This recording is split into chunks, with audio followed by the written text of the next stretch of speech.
2 విషయాలు మారినాయి. ఎక్కడ మారినాయి అంటే ఒకటి మాట్లాడటానికి అవకాశం ఉంది. సార్ 2 ఇక్కడ కాకపోతే ఢిల్లీ దాకా వెళ్ళైనా కొన్ని కష్టాలు సుఖాలు చెప్పుకునే అవకాశం. ఇవి 2 కీలకమైన మార్పులు కాబట్టి చెప్పటం చెప్తాం.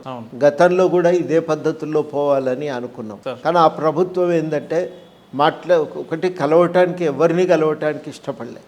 అంటే ఇక రాజకీయాల్లో అయితే మేముంటాం, మేము లేకపోతే ఇంకెవరు ఉండరు అనే ధోరణితో పోయినరు. ఎవరికి కూడా ఒక కార్యరంగం అనేది ఉండకూడదు అనే ఒక కృషి వాళ్ళు చేశారు.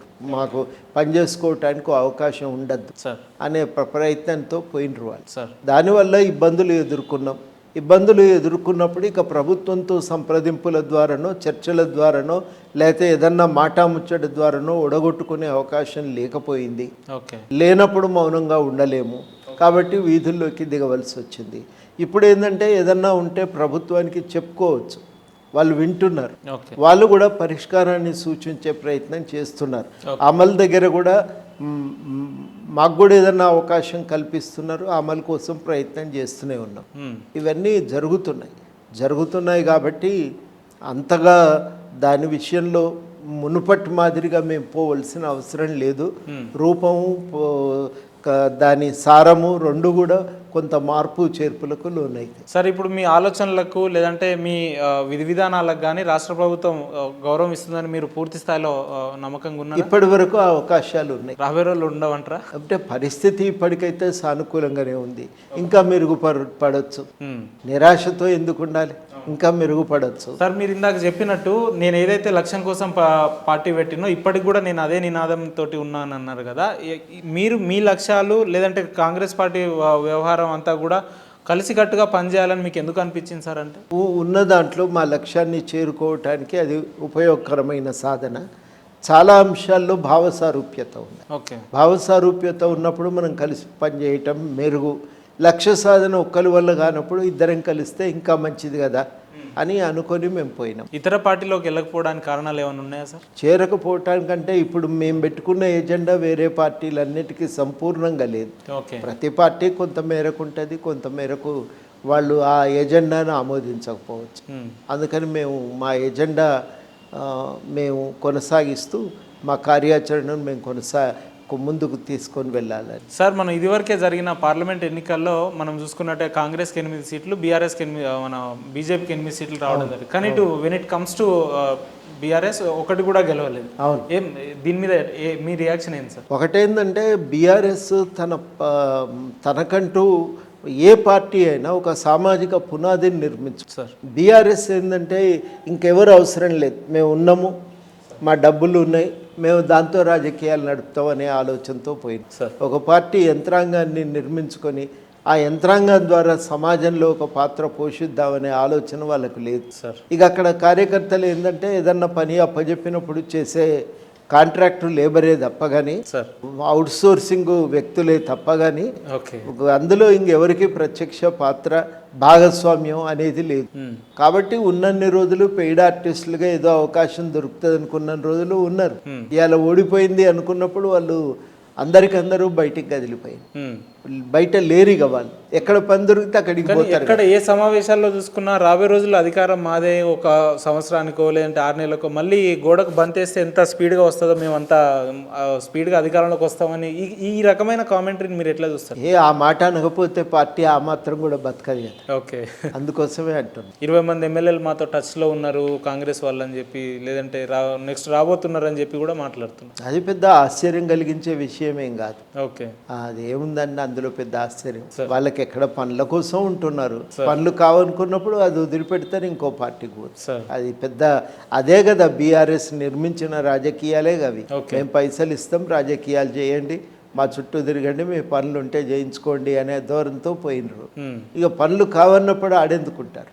ఇప్పుడు ప్రతి పార్టీకి ఓ సామాజిక పునాది ఉండి వాళ్ళు ఆ పార్టీ ఎదుగుదల కోసం, వాళ్ళ లక్ష్యాల సాధన కోసం, వాళ్ళ జీవితంలో ప్రజల జీవితంలో మార్పు కోసం కష్టపడే కార్యకర్త ఉంటే అప్పుడు ఆ పార్టీ బతుకుతుంది. ఆయన కష్టపడి పార్టీని బతికిస్తాడు. పార్టీ బతికితే తాను ఎదగలననే ఒక భావనతో ఉంటాడు. పార్టీ నాయకత్వానికి వాళ్లకు మధ్యన ఒక సజీవమైన సంబంధం ఉంటుంది. ఆ సంబంధాలు తెగిపోయినాయి. నేను పైసలు ఇస్తే ఆయన పనిచేస్తాడు, ఆ రకంగా ఒక కాంట్రాక్ట్ ఒప్పందం కిందికి మారిపోయింది. ఆ సజీవ సంబంధం స్థానంలో కాంట్రాక్ట్ ఒప్పందం వచ్చినాక ఇంకేముంటుందండి? నేను పైసలు ఇస్తా, నువ్వు పని చేయి. అక్కడి దాకా రాజకీయాలను మార్చినాక, దిగజార్చినాక ఇక మిగిలిందంతా అధికారం వచ్చినాక మేము అనుభవిస్తాం, మాకు తోచింది తీసుకుంటామని. ఇక ఈ రాజకీయాల్లో కార్యకర్తకు అవకాశం ఏముంది, పాత్రే ఉంది. లేనప్పుడు మనం ఉంటేంది లేకుంటే అనే ఆలోచన వస్తుంది. గత సార్వత్రిక ఎన్నికల్లో మీ ఉద్దేశం ప్రకారం చెప్పండి. మనం ఎన్నోసార్లు మాట్లాడుకున్నప్పుడు తెలంగాణ ఎన్నికలంటే మద్యానికి బిర్యానీకి బానిస చేసిన కేసీఆర్ అని మీరు చాలా సందర్భాలు చెప్పారు కదా. మరి గత ఎన్నికలు చూసుకుంటే డబ్బుకు ప్రలోభాలు అయినట్టు ఎక్కడ కూడా కనిపించలేదు కదా. కొంతవరకు మార్పు మీకు కనిపిస్తుందా సార్? అంటే వస్తుంది మార్పు, ఎందుకంటే చాలా సమస్యలు పరిష్కారం కాలేదు. అవును సార్. నువ్వు మనిషిని నువ్వు ఏమీ లేవు, సర్వము సుందరంగా ఉంది అని అంటే నమ్ముతాడా? కడుపులో ఆకలి తన్నుకొస్తుంటే వాస్తవాలు కళ్ళ ముందు కనబడుతూనే ఉంటాయి.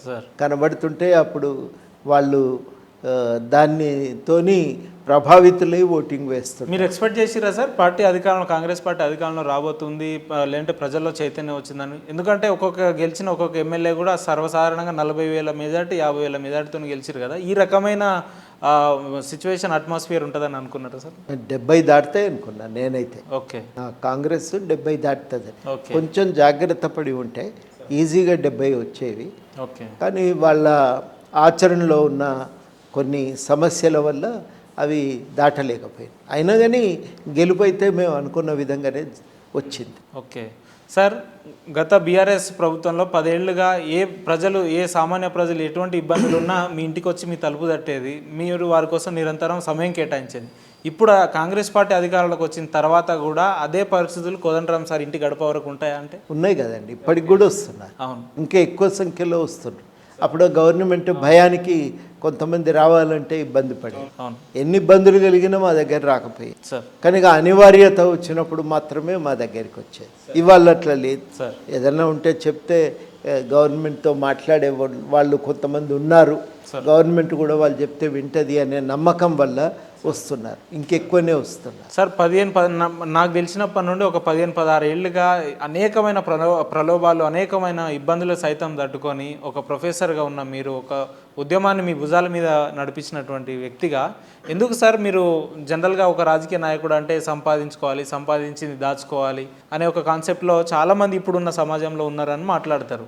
కానీ సార్కి ఎందుకు కొంతవరకన్నా డబ్బు సంపాదించుకోవాలి, లేదంటే అది దాచుకోవాలనే ఆలోచన ఇప్పటివరకు ఎందుకు రాలేదని చాలామంది మాట్లాడుతుంటారు సార్? 2 కారణాలు ఏంటంటే, మేము విద్యార్థి ఉద్యమాల నుంచి వచ్చినాం కాబట్టి ఒక ఆదర్శం అనేది అప్పుడు మమ్మల్ని నిలబెట్టి, ప్రజాస్వామ్యం బలపడాలి, దేశంలో ప్రజలందరికీ సమాన అవకాశాలు దక్కాలి అనే లక్ష్యంతో మేము పనిచేసాం. అటు తర్వాత బయటకు వచ్చిన తర్వాత ఆ యొక్క స్ఫూర్తితోనే పౌర హక్కుల సంఘంలో చేరి పనిచేసినాం. కాబట్టి ఈ రకమైన రాజకీయ పరంపరలో ఎదిగినటువంటి వాళ్ళం కాబట్టి మనం ఒక నియమం కోసం, ఒక సిద్ధాంతం కోసం కట్టుబడి పనిచేయాలి తప్ప సొంత అవసరాల కోసం కాదు. అట్లా అనుకుంటే ఈ రాజకీయాలు వదిలిపెట్టి వ్యాపారం ఇంకొకటో చేసుకోవటం మేలు. కానీ రాజకీయాలు అనేవి ప్రజా జీవితాన్ని బాగు చేయటానికి, సంక్షేమాన్ని విస్తరించటానికి, తర్వాత జీవన ప్రమాణాలను పెంచడానికి ఉపయోగపడాలి. ఆ లక్ష్యం కోసమే మనం పనిచేయగలిగితేనే దేశం అభివృద్ధి చెందుతుంది, ప్రజలందరికీ దాంట్లో వాటా దక్కుతుంది అని చెప్పి మేము నమ్మి పనిచేసినాం. అందుకనే ఇంకొక రాజకీయంకు పోవాలంటే మనసు ఒప్పదు. అయితే వదిలేసి పోవటం, మన బతుకు మనం బతకటం. ఒకవేళ ఉండవలసి ఉంటే మనం ఈ పద్ధతుల్లోనే ఉండాలని నిర్ణయం తీసుకొని, కష్టమే అది, కానీ ఆ నిర్ణయం తీసుకొని ఆ పద్ధతి ప్రకారమే మరి ఇవాళ జీవితం కొనసాగిస్తాం.